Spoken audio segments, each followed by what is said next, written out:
we got a 1954 Ford Customline. No, I've never done this one before. I've done a 54 Ford, but not this one. It's got a red and white interior in it. And as with the Era, you know, the bumper guards wrap around rail.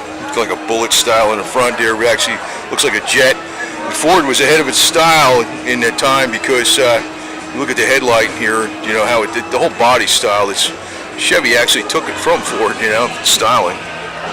And you got a red and white interior. 3 on a tree. Oh, wait a minute, now it's automatic. It's automatic. Automatic. Not too many cars back then were automatic. Most didn't have power steering or power brakes too. They had single master cylinder way back in the 50s. Probably got some engine in there that's hopped up with that tachometer, obviously. And you got your spotlight with the handle on it. Get around the back here.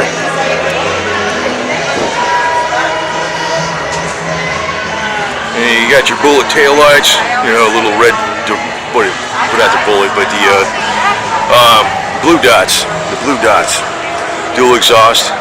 Obviously that's not an original engine with that tachometer there and stuff. So I don't know what he's got in there. The hood's closed. It's nice, nice interior though, done period correct for sure.